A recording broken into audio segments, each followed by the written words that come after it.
Hello chess friends and welcome to Jozarov chess channel and welcome to a spectacular game of the US Chess Championship in 2022. We have here Hans Moke Niemann versus Ray Robson, and this game was really beautiful game. It started really as a positional battle, as a positional struggle, but then it became really a wild tactical battle. And be prepared, this is again sort of Hans Niemann game, because usually Hans is trying always to spice up the game. He's trying always to complicate things.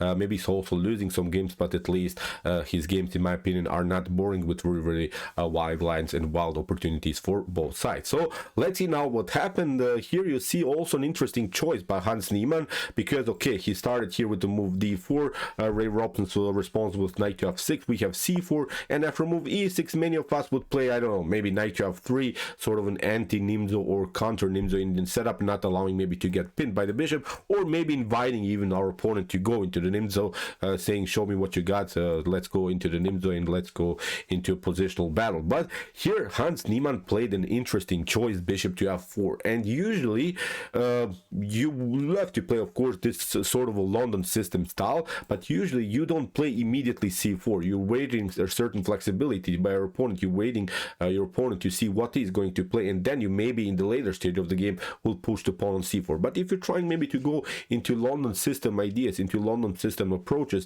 you're basically not playing the move c4. You're trying to get sort of a fortress with e3, c3, knight to d2, knight to f3, and similar stuff. And this move, bishop to f4, has been only played in top grandmaster level by Magnus Carlsen. So probably here Hans Niemann copied a little bit Magnus Carlsen, because I see only in the database here a game Magnus Carlsen versus Nh4 and Magnus won the game. In this particular line we see also Carlsen versus Wesley, so Magnus again won the game. And there's now only one game in grandmaster level between Leon-Luc Mendonça against Tanguy Lei, also in around 2500 rated, both of them are, and we see then only international master, FIDE master level, so no games in top grandmaster level except the games by Magnus Carlsen in this particular line. And in my opinion, this is a risky line, because here Ray Robson didn't get surprised. He played immediately the best move, d5. After c takes d5, now it's crucial here to take out with the knight, which is very good in my opinion. You get an extra tempo, and basically black has equalized the game, which is good for black. Black doesn't have complications. Of course, in the near future this knight will be kicked away with potential e4 move, but still black has the opportunity then also later to break and enter here with the move c5, knight to c6, and similar stuff. So although white, as I said, will gain an extra tempo, but this pawn center, the e4 d4 pawn center that white will get, is in my opinion not so strong. It's not so powerful, because white lost the tempo, an important tempo in the opening stage. So as I said, in this particular position, after bishop to g3, we see only two moves now in the database, two games in the database, only the game played by Magnus Carlsen and the game that I mentioned also by Mendonça. So very wild stuff so far. c5 immediately by Ray Robson. He's saying, okay, show me what you got in this opening, show me what you have prepared, because I will break your center immediately. I have a powerful central nice knight.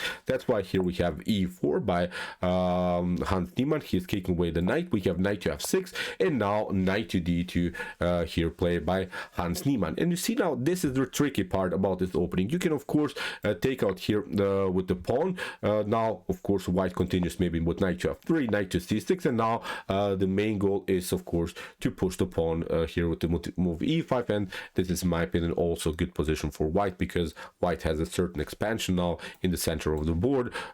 Lost the pawn, but has, I think, a decent activity. Bishop to b5, bishop to c4, queen to e2 could happen, kingside castling, rook to c1. So the fast development is a good compensation, I think, here that white can gain for the lost pawn. So let's see now what happens if you take maybe with the queen. When you take with the queen here, okay, you again took the pawn, the queen is out, but actually then the queen becomes a little bit the object of white's attack. You have to retreat again, and you see now again white now gets an extra tempo and is preparing now to play a dangerous move, bishop to knight to b5, and maybe targeting the d6 or maybe even the c7 square. So these are weaknesses in the position. For instance, if you try to prevent this idea, still it's kind of risky, because knight to c4 could happen, rook to d1 if after potential trades of queens, knight to d6 is going to happen, knight to b6. So many attacking opportunities, so many things can go wrong, of course, also in black's position. So that's why I liked really here Ray Robson's choice. He kept the calm game here.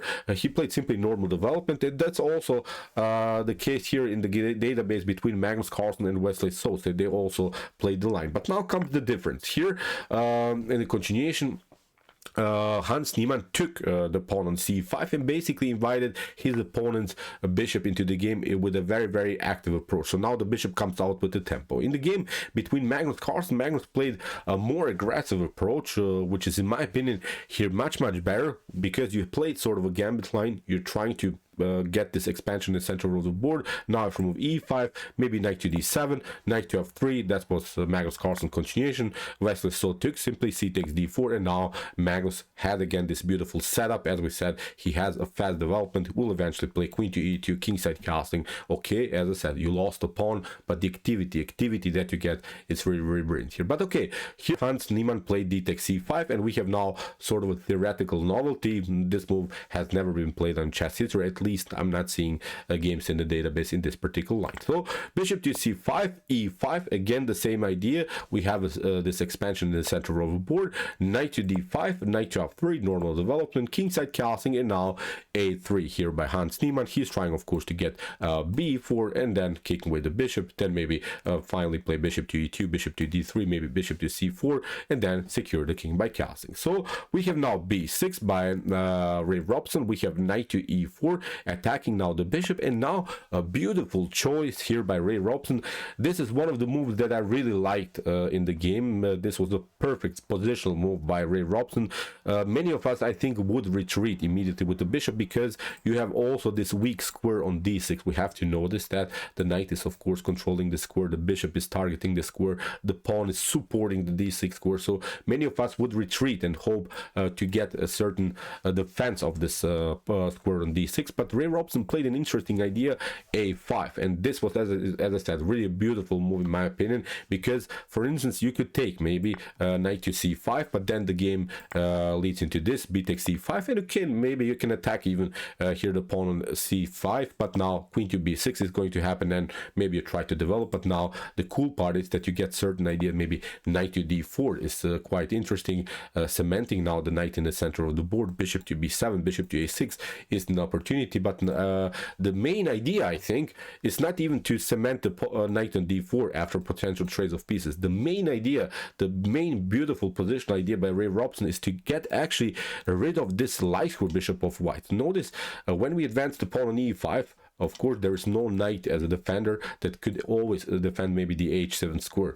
Now, in the continuation, white is trying to play bishop to d3, and if the bishop comes to d3, if you play something like bishop to b7, if you don't compete with this light square bishop, then I think it's a one-way ticket here for white. White can even, I think, play some ideas of a Greek kiv, maybe knight to g5, knight takes h7, because there are no minor piece defenders in front of the king. So that's why the beautiful idea by Ray Robson here was to undermine the pressure by after knight to e7 and bishop to d3 to simply get rid of this powerful bishop. Look how powerful really this bishop on d3 is. He's basically now forcing a positional trades of pieces here. Really cool moves here by Ray Robson. So we have bishop to a6, rook takes a6, kingside casting, and now queen to a8 by Ray Robson. Really nice diagonal that he has occupied. What he's trying now to do is probably maybe regroup a little bit to get these pieces back, maybe the rooks on the d file, maybe also the rooks on the c file, so he has to now compete.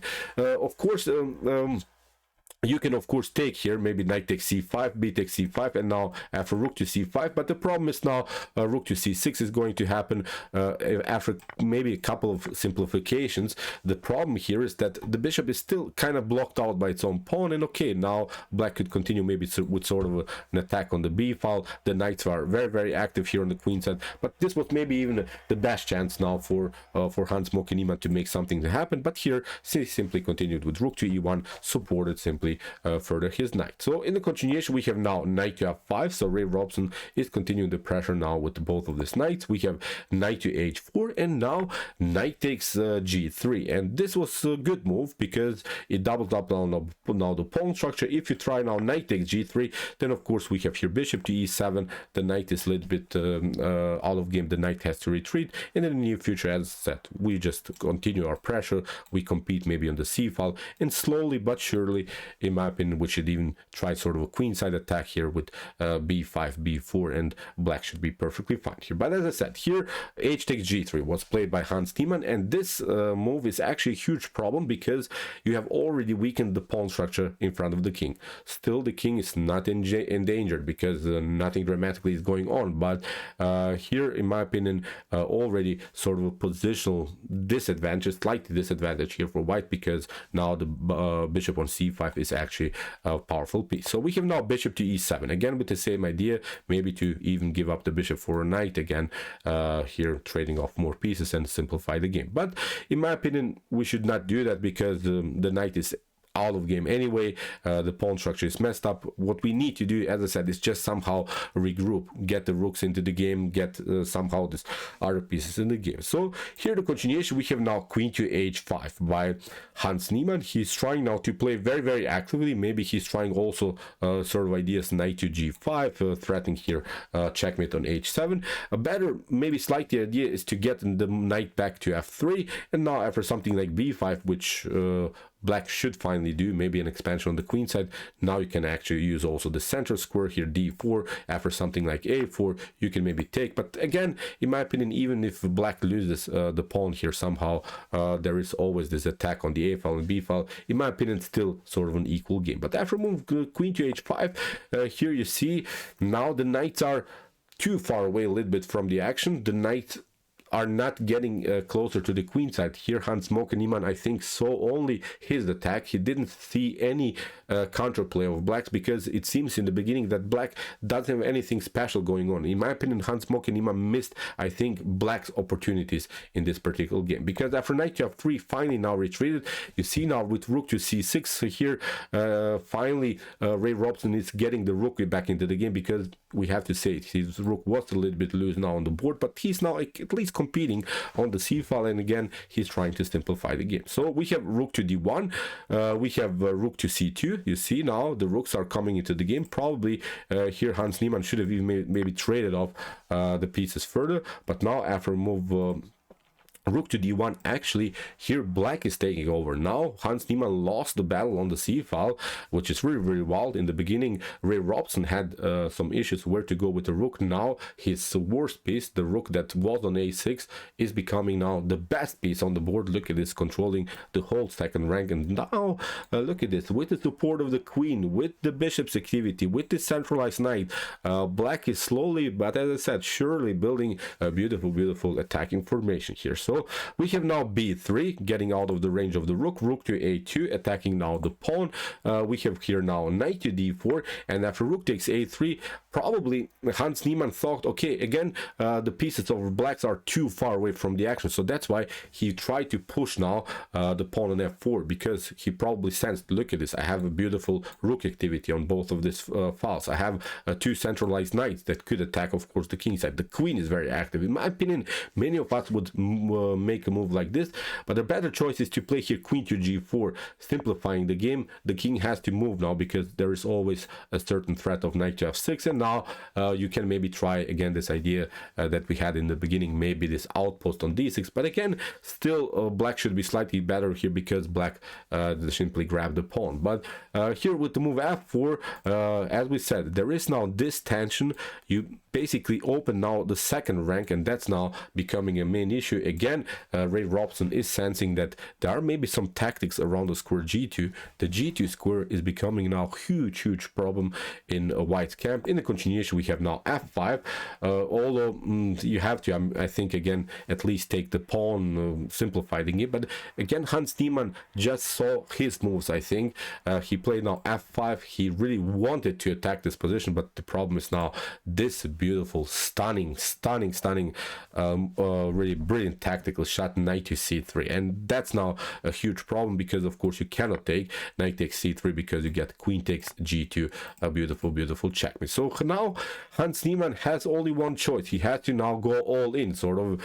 You don't have good cards now. When you don't have good cards, sometimes you just have to go all in here, and after move f6, this is the only chance to make something out of this position. But Ray Robson found every good move, I think. Now he played bishop to f6. Here, of course, again, you cannot take out with the knight because you get checkmated. So, pardon me.